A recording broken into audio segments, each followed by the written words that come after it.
Welcome to Resilience Redefined. I'm your host, Michael Osterlink. This show is about building better humans, institutions, and systems. On the show, I'll be interviewing many different experts from across many different fields, including human optimization, health and fitness, team building, mind-body medicine. In the institutional space, we're looking at different institutions and how we can create new ones, new models and maps, including in medicine, in education, in intelligence community, in law enforcement, in the military, especially in the special operations community. Thanks for being here and enjoy the show. Yeah, I'm here with Heather Lee. Good to see you, Heather. Good to see you. So Heather's a psychotherapist, an expert in mind-body medicine, and a certified psychedelic guide. Can't wait to dive into your interesting history and the really, really cool stuff you're up to these days, especially the really cool stuff you're up to these days. But before we go there, what led you to become a therapist, get into mind-body medicine? I know you did a lot of work in the spa space. Yeah. You're a psychedelic therapist. What a long, strange trip it's been, right? Awesome.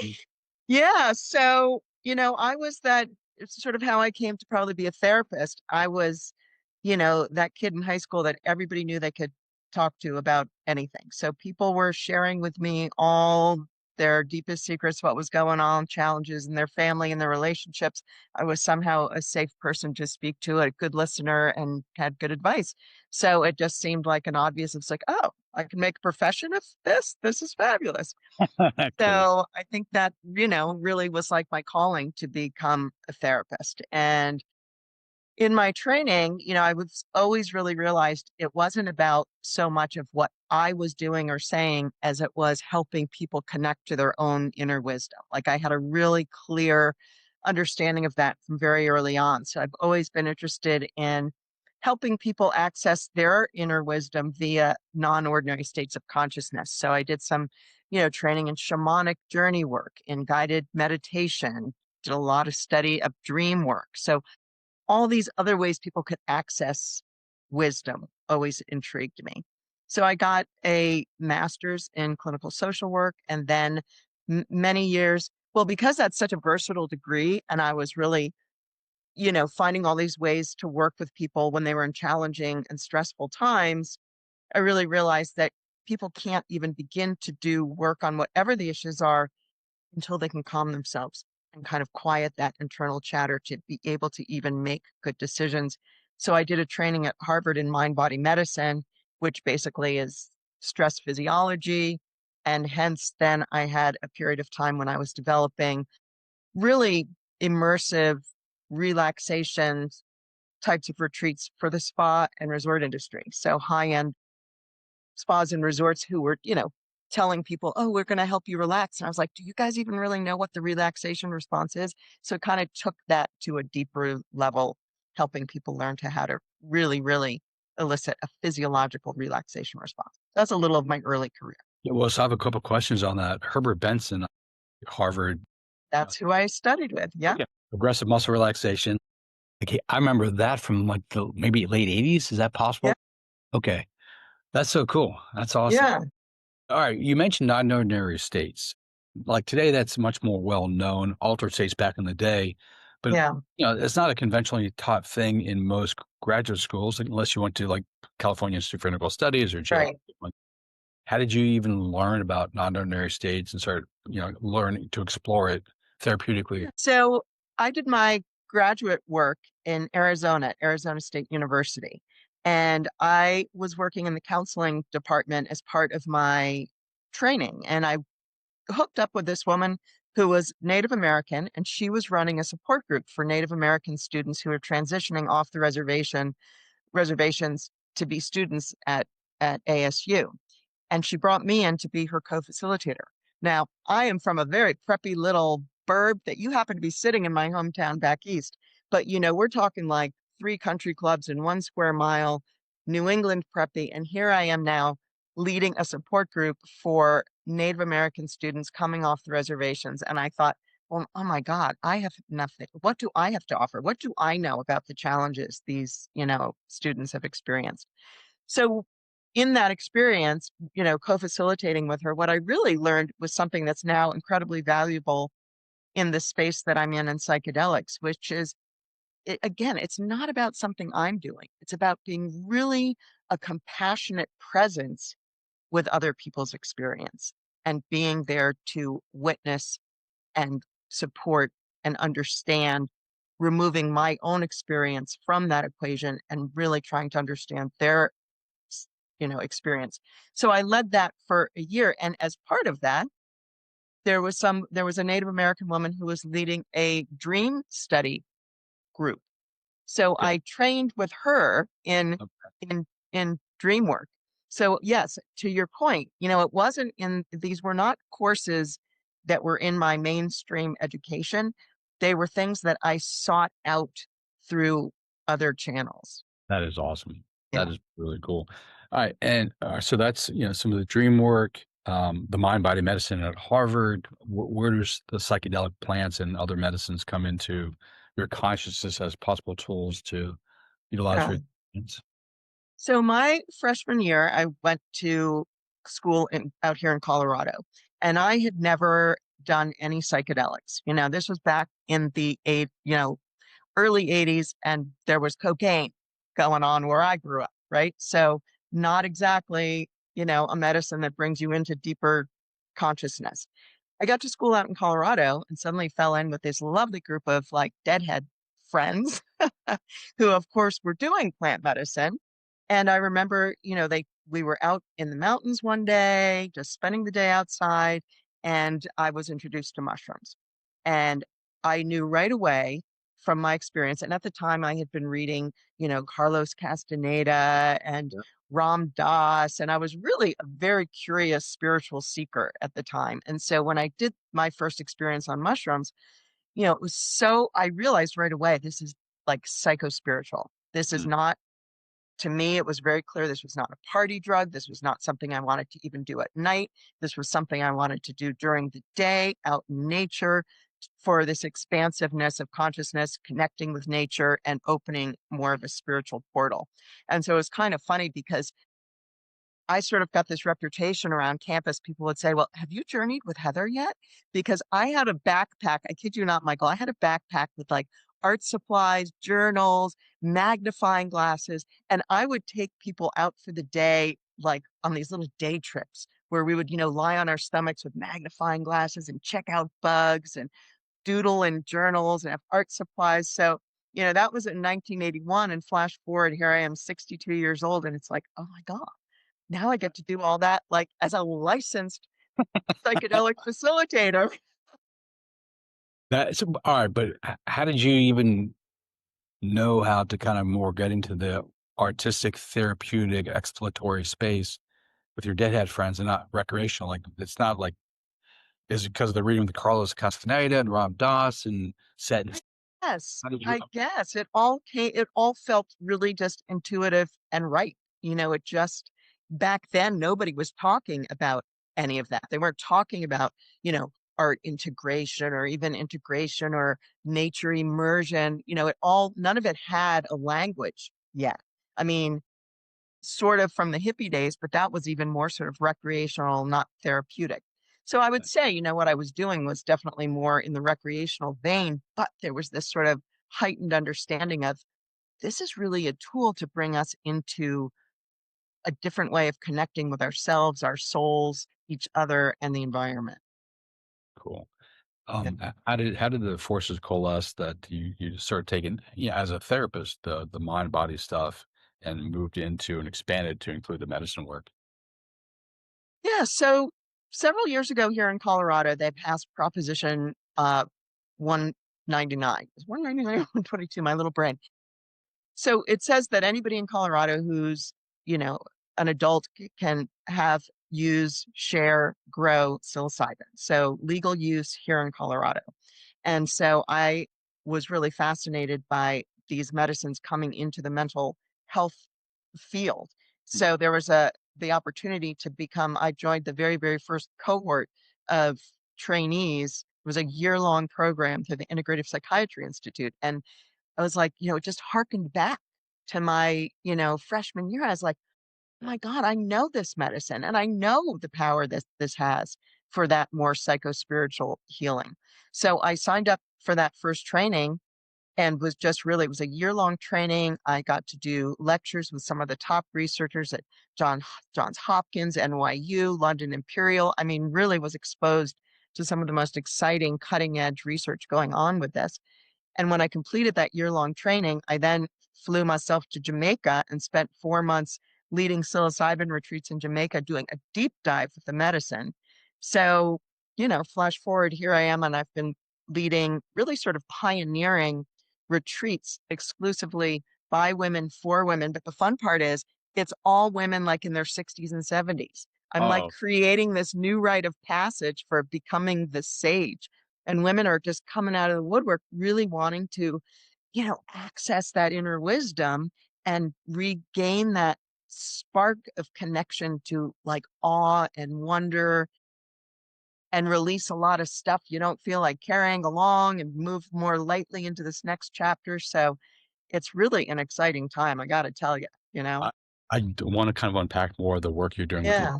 for saging, which is, I think is awesome. But let me ask you a question. To Hopkins, did you get the opportunity to like play around with Bill Richards and Roland and that gang, Mary? Yes, yes, yes, yes. So they were, they spoke in my training. Uh-huh. And then I have such a spot in my heart for Bill Richards. I just love him. So I've got a little clip of video of him that I use in my prep with all of the people that I work with. It's him sort of giving the flight instructions. And he's just such a kind, gentle, elder soul. And I always say to my clients, I say, look, everybody feels a little nervous going into the medicine. But you've watched the Bill Richards video, and I got to tell you, that adorable little Bill Richards has eaten more mushrooms than any of us could eat in a lifetime. So just picture little Bill Richards and know that he's eaten like so many mushrooms. Oh, that's so awesome. I love that. Great. Yeah. So how did, in thinking through like who to work with, why saging women? So, there's a theme here, I guess, in my life that a lot of things I feel like find me. I wasn't necessarily really intentionally, consciously doing that. I knew that I wanted to work. The majority of my career, I've really focused on the landscape of women's lives, and I really love to work with and support women. So I knew I wanted to work with women and create these beautiful, immersive women's wellness retreats with the medicine included. And I had been doing retreats for women without medicine for many, many years. So now I was just incorporating the medicine. But all of a sudden, it's just that's the demographic that was showing up. It was all women 50 and over. Occasionally would have a 30 or a 40-year-old, but seriously, somehow, and maybe it's because I'm that demographic, and women look at my website or they hear me on podcasts or they see me and they're like, oh, she's like someone I'd hang out, like she's me. Yeah, yeah. So somehow that's just become my demographic. And now I've really leaned into it. And again, sort of coined this phrase, aging and saging with psychedelics. So I love yeah, that. Okay. I'm going to borrow that and give you full credit for that. well, thank you. That's an excellent saying there. With that population, so 60s and 70s, I heard you say earlier, like getting rid of some of the old stuff psychologically, getting rid of some of the old stuff and helping them move into, being a sage in in their family and their community. What's that mean for you, for them? And how does that show up for them, after working with you? Yeah. The other piece that I always say with this work is that I feel like there's something going on that's even bigger than me that I don't really even know, like what the heck's going on. But I feel like this psychedelic renaissance is happening at this time for a reason. There is this very feminine energy that seems to be part of this medicine. That's what I feel. And so it's like there's this great women's wisdom awakening going on. And I feel like if there's ever been a time on the planet when we need women's wisdom to balance some of this patriarchal stuff that's going on, it just feels like there's this welling up of women's wisdom. And with each woman that does this medicine work, there's sort of this reconnecting to their own personal power in a way that's really embodied and meaningful. So, is everybody going out and becoming like the sage of their community after doing psilocybin? No. But is there this quiet sort of reclaiming and stepping into feeling sort of more of a wisdom? and letting that come through energetically and in this confidence. And so that has to have a ripple effect to how we relate to our families and our friends and our community and our children. So that's what I would say. It's like a quiet little revolution of all these old broads getting awakened through medicine. Yeah. That is awesome. A couple years ago, I was on a psychedelic panel, and for the first time in my 30 years of being involved in the space, Yeah. a conservative voice, and I don't mean politically, but conservative in the sense that I was sharing some concerns I have with that. That I think that Renaissance is great, but there's a lot of clinics that are opening up ketamine legally across the country, and other places where it's legal, statewide. But there's a lot of people who are not really trained well to run sessions. And even if you're a therapist, psychologist, psychiatrist, psychotherapist, whatever it is, but you're trained in conventional psychology and the DSM-4, I guess it's DSM-5 Mhm. now, you don't know anything about altered states or non-ordinary states, energetics of the body, somatics, things like that. And I'm really curious, like, what is your take as a culturally as we kind of become more aware and psychedelics become more, available to some of the concerns that I had. If you share some of the same ones and do you speak about that? Yeah, I mean, I think what I hear you saying, and correct me if I'm wrong, but that, there are people that are getting into this who are maybe don't have their own experience with the medicine. Is that Well, that not only that, although they might be professional, they might be okay? licensed clinicians. Their school is conventional in training, conventional psychology. They haven't been trained in working with non-ordinary states, energetics of the physical body, somatics, breath, posture, movement, things like that. And because you do this for a living, things come up that are not Yeah, in the ordinary sense of, like yeah, normal psychology. So like I'm concerned yes, that some of these people could be setting their clients up for problems down the road. yeah, yeah. I would absolutely agree with this, and I think it sort of speaks to the fact that you know our sort of standard training as mental health professionals doesn't necessarily always apply here. There's as I talked about earlier, that sort of compassionate presence when you're sitting with someone, you don't want to be getting in their journey with them and there's no talk therapy going on. And, there's a different way of holding space, but the integration is obviously the really key part.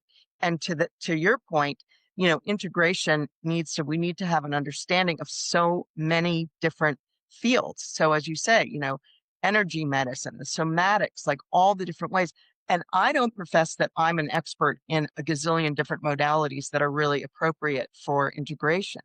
So often I will bring some on our retreats.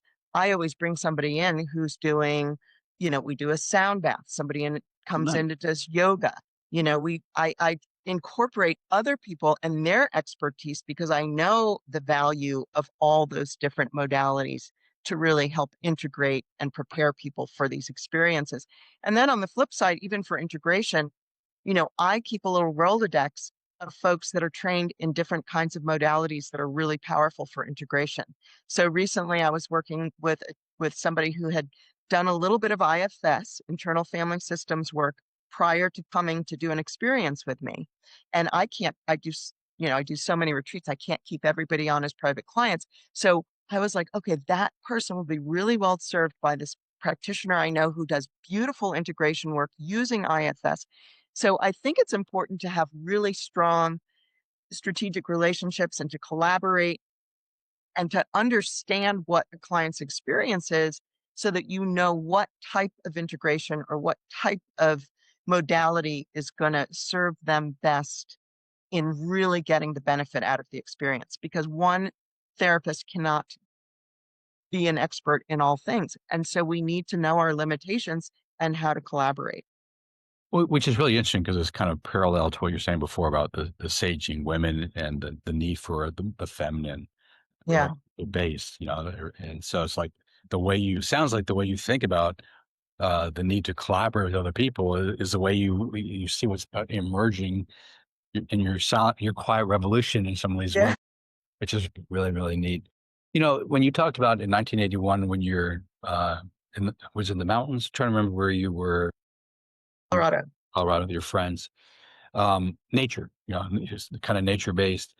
And I heard, you mentioned that, some of these people, they could change the relationship to their friends and their family members. Maybe they step out in the community. I mean, it all depends on the individual. Obviously, the relationship to themselves changes with the medicine. How about the relationships like the Gaiac system, the earth? What have you noticed with some of these medicines, particularly psilocybin? Yeah.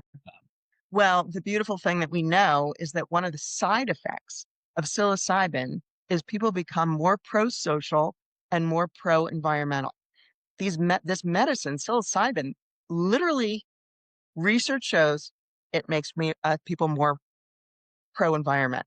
Yeah. So that's kind of fascinating. You're eating a little fungi, right? And we know that fungi is in a kingdom unto itself, probably has sentience. And so when we consume this, the fact that it makes us want to be more interconnected and understand that interconnection with nature and with everything. I mean, this is why I say this is psycho-spiritual. You know, Yeah. I am way okay with awe and wonder and mystery and magic. Like, I don't need science to map everything out for me. And I think these medicines bring us back into that remembrance of the magic of everything. But so I'm also trained as a clinical ecotherapist. So I do a lot of work with nature immersion, using that on the flip side as an integration tool, getting people out, especially like the day after medicine, getting people out where they literally are like able to really connect with nature. And I say the day after because when I do high dose clinical work where people are behind an eye mask with music, the journey is very internal because often people say, oh, that don't know, they say, oh, well, I want to do my journey outside. And I'm like, you're going to be, this is an inner experience. But the next day or later that day when you come down, that's a beautiful time to be in nature. But when you're on high dose, I want you really focused on the internal. But the next day is a beautiful day and time to do that nature immersion. So, when I find places to do my retreats, they're always deep nature immersive. Yeah, we just did one in Costa Rica and it was, I mean, oh my God, we were like at the top of the jungle, like with a view down to this private cove and beach, and macaws were flying back and forth and 5 out of the 8 women on that retreat had the macaws like appear in their journeys and offer them to fly on their backs. It's like, wow. Really, really cool. And you talked about magic and the awe, and I'm curious, having done this, starting in 1981, now doing it professionally, how have you seen your own metaphysics or how you view the nature of reality change over time, both for your own experiences and this work with the clients? Well, think I was born a little hippie chick, so I've always kind of I mean, I remember even in my training in graduate school when they were talking about magical thinking and they were talking about it as a bad thing and telling us that we needed to like watch out for clients. And I was just like, I don't know, man. I'm never giving up my magical thinking. I love magical thinking. So this just amplified my innate way of being in the world, I would say, for myself. But I absolutely now feel like I have a way more of an attunement to energy, to nature, to the life force in Mhm. all the nature that is around me. Um, I kind of believe that right now, and this is my own little hippie theory here, but I just keep reading these articles and seeing these things about how lots of different animals are having sort of a rapid evolution of their Mm, own animal consciousness.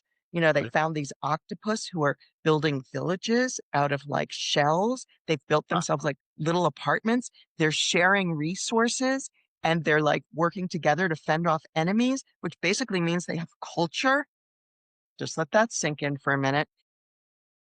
So Wow. Yeah. I know, I think they're getting ready to inherit the earth, but that's a whole nother podcast.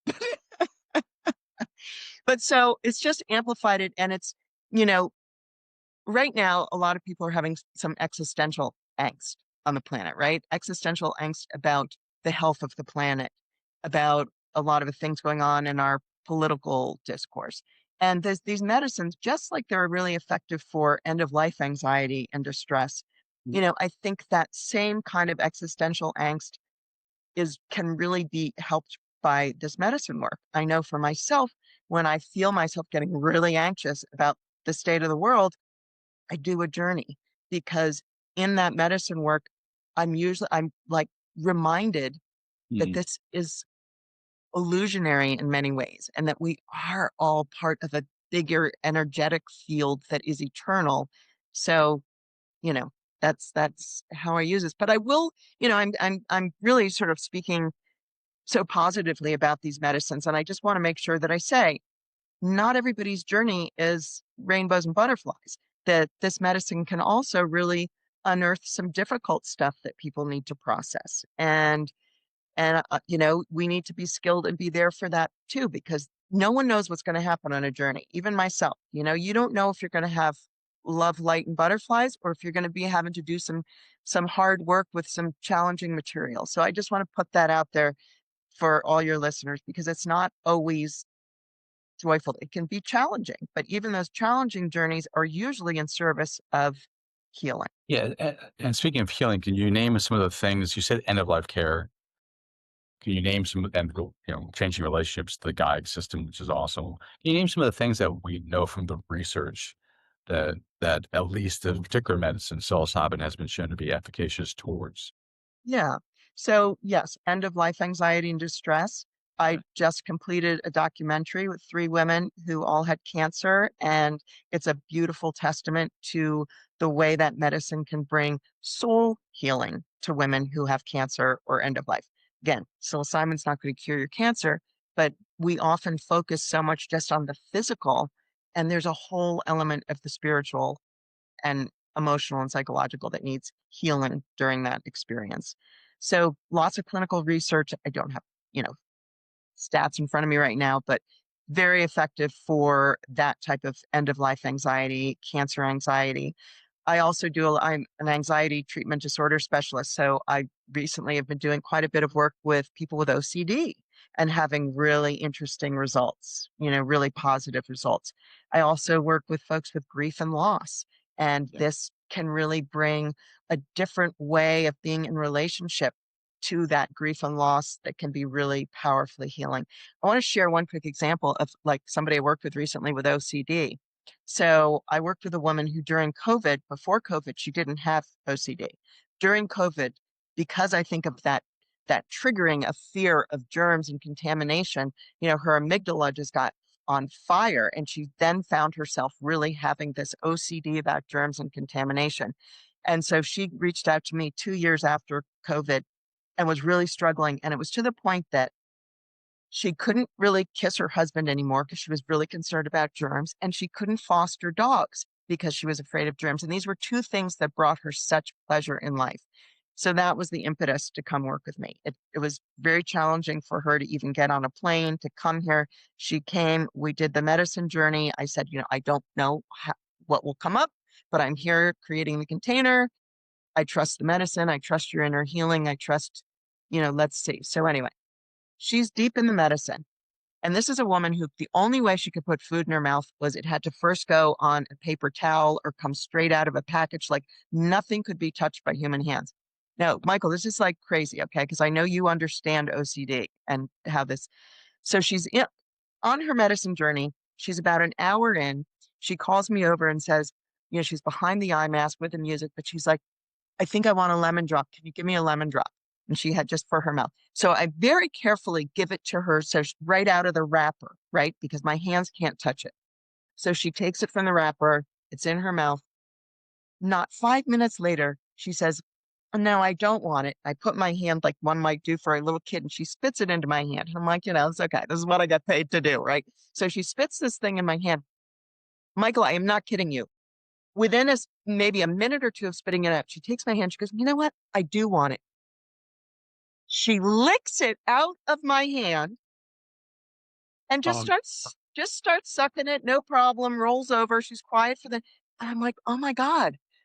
She's doing exposure therapy on the psilocybin.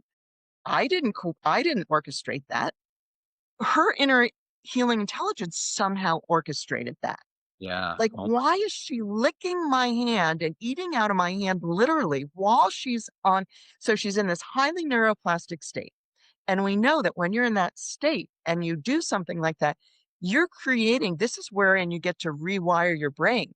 So she's creating like new neural pathways and having exposure therapy on this medicine. Her journey goes on, whatever. We're processing this on the flip side. And she said, did I like lick something out of your hand while I was on the medicine?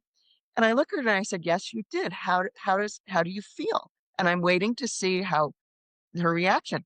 She just starts laughing. She goes, that's so crazy. I can't believe I did that. I said, do Wow, you feel triggered at all? She said, not at all. that's wonderful. And she's had sustained healing in the OC. When she went home, she was able to make out with her husband and they started fostering dogs again. So the way I gauge my success is not by any, you know, it's by people's quality of life. So that woman's quality of life is so greatly enhanced. She's now has sustained, it's come back a little bit, but not nearly to that level. And this is interesting. I was doing a talk in London and I knew that one of the top researchers at London Imperial College, this lovely gal, Sorsha, I can't think of her last name at the minute, but Sorsha was doing a research study specifically on psilocybin for OCD. And she was at London Imperial. So I found her on LinkedIn and I sent her a message. I said, look, Sorsha, I'm coming to London. I'm doing a talk on psilocybin and I want you to come. I want to share with you some of what I've seen in my own clinical practice with OCD. She was fascinated. And she said, I wish that I could be doing more of this. Right now it's just limited to these little clinical studies, but that's fascinating. So it is fascinating. And I think we're just at the front edge of all the different ways this medicine can really support people. What's amazing is I hear anxiety from you. Not you have anxiety, but you work with anxiety, OCD. We know that some of these medicines are helpful for like trauma, for instance, end of life, as you acknowledged, to kind of reframing how one thinks about death and dying. I have to imagine a whole bunch of other clinical disorders that you can find in the DSM-5. Leads me to the question: how is this going to shift our paradigms of psychology, therapeutic interventions? Like, have you thought about that? Like the broader cultural context of what you do, what you've seen happen, and the amazing results you get with your clients? Yeah, I don't know how it's going to shift the bigger conversation because we know that bigger cultural context change is a slow turn, right? And our whole healthcare system, physical and mental, is pretty deeply bought into a medical model, Yeah, yeah. right? And to have the evidence and the proof and the this. So I don't know because again, like I said, I think these medicines lie in a place where soul meets science and there is something more psycho-spiritual. So, and I don't know. I don't know. I mean, these medicines have the opportunity to help us rewire our brains to heal some of these traumas.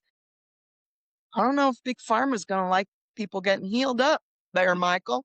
I no, actually, a broad conversation I'm curious about too, because I see the same challenges that you just kind of named. We don't have to necessarily go down that path.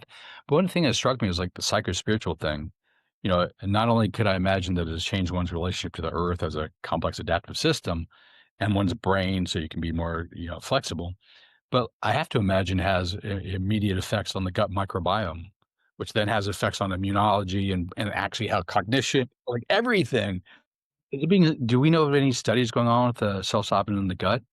I've had several people ask me that and I don't know and I need to look that up or you need to look that. We need to circle Yeah. back on that because Yeah. that absolutely is a fascinating place to research. Let me tell you this, that same woman, the OCD woman, Yeah. okay, so she had this whole germ and contamination thing. This was the other really cool part. I'm so glad that reminded me to say this. So the another thing that went on in her journey was the mushrooms basically said, and mushrooms are a fungi, right? And the mushrooms said to her, listen, you are thinking about bacteria all wrong. Like we live in your gut biome and you are made up of lots of different types of like, you are host to all these different bacteria and we are your allies. We are not your enemies. And that was another one of her big takeaways. Isn't that cool? I think that's very, very cool, and that's also a shift in just physical medicine we need to start thinking about too. Overuse of antibiotics and, all Yeah. the stuff that we do and et cetera. That's another conversation, but Yeah. Yeah. I love to hear that, and I'd be real if who's ever listening, if we discover there aren't research studies going on with Yeah. the gut microbiota and psilocybin, please make them happen. I know, I know. I bet they are. We'll have to circle back to each other on that, but that's a brilliant area for for this research. Yeah. What do you think of microdosing or Psycholytic. psycholytic dosing? Both those things. Yeah.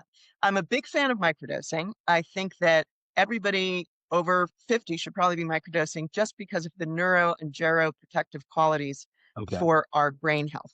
I mean, so just because so many people think they know what microdosing is and they're like tripping and taking way too much. Microdosing is taking a sub-perceptual amount of psilocybin, like a tenth of a gram. Like it should be sub-perceptual. So it doesn't alter your perceptions. It maybe enhances your awareness, is what I say.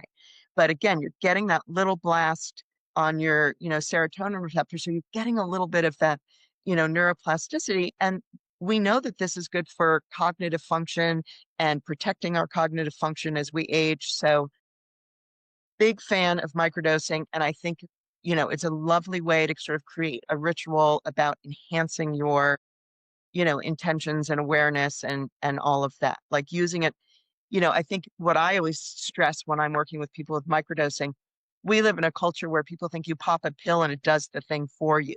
This is very different. You're building a relationship with the medicine, with the mushrooms, and working together to kind of enhance your awareness and intentions.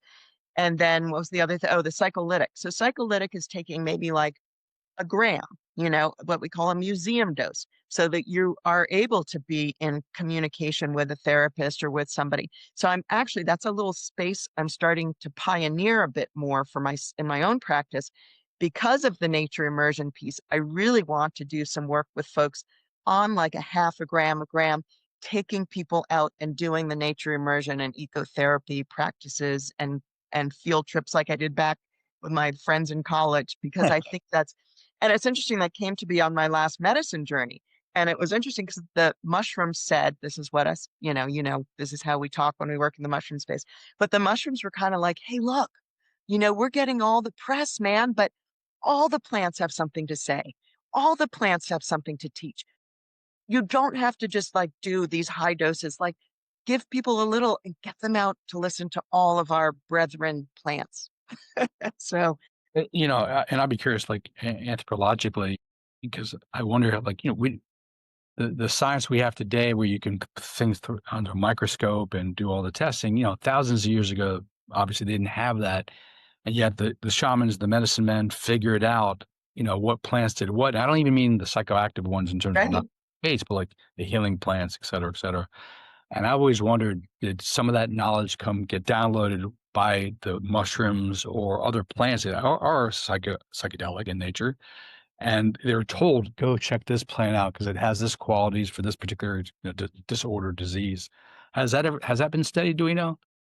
I'd be curious on that one. I'm not sure, but you're absolutely right. I was just speaking to somebody who just got back from the Amazon, and he could not stop like telling me these amazing things about like walking trees. Like these trees slowly stretch their roots out and they move to get closer to like resources. They move very slowly. I'm sort of picturing Lord of the Rings, remember when those trees are walking, but there's so much wisdom. We know the plants all talk to each other. We know this now. Yeah. I mean, if a tree over there gets like these bad ants that are eating its leaves, it sends a message through the mycelial network to trees like miles and miles away and says, hey, start making that stuff that makes your leaves taste yucky because the ants are coming that eat your leaf. Yeah. So we're just I think, and again, me and my theories, but I think at some point, if we're around long enough on the planet, we're going to realize that we are not the smartest species, that there is an intelligence in all these other life forms, and their intelligence is in so much better synchronicity and symbiotic relationships. And, here we are stomping around, creating pollution. It'll be interesting to see. I think it's Alan Watts who said that the earth peoples, like the apple tree apples are earth peoples. And I was like, that's kind of interesting to think about because it kind of fits in with the metaphor you're just sharing too. I love that. So, people are listening to this and they're like, man, this sounds amazing. How can they learn more about your work? Sign up for your programs. I know you've done some television. You mentioned a documentary. Where are all these things Well, I mean, my website is medicinewomanretreats.com. That whole website is getting a refresh, and I want to just a little disclaimer that I don't call myself a medicine woman, but the medicine woman archetype really transcends cultures and continents. And, my lineage is from the Scottish Highlands, where I'm sure my ancestors were working with plants as medicine. And so, you know, I've had a couple people say, "How dare you call yourself medicine woman retreats?" I'm like, "No, I'm not saying I'm a medicine woman. I'm just saying it's the archetype." And then I jokingly say, it was a good URL, and middle-aged, middle-class, white cis psychedelics was a little too long. It's good. Yeah, but Well, so people, I mean, I love to hop on calls with folks. I will, if anybody shoots me an email and just wants to talk about, well, tell me more about this medicine, I'm always happy to be a resource. I lead retreats. I have a book coming out, which is called the Psilocybin Sessions. okay. Um, yeah, and I do retreats here and in Portugal and in Mexico. And I also see clients, do private sessions with folks where here in Colorado, it is legal. I am licensed. So Right, it's right. really gives an added layer of, people can feel really confident in coming to do this medicine work. Yeah. Well, Heather Lee, it's been great to see you again. Oh, always good to see you, Michael. Yeah, I appreciate the conversation and congratulations on the new book. Thank you. Yeah, take care. All right. Chat soon. Bye.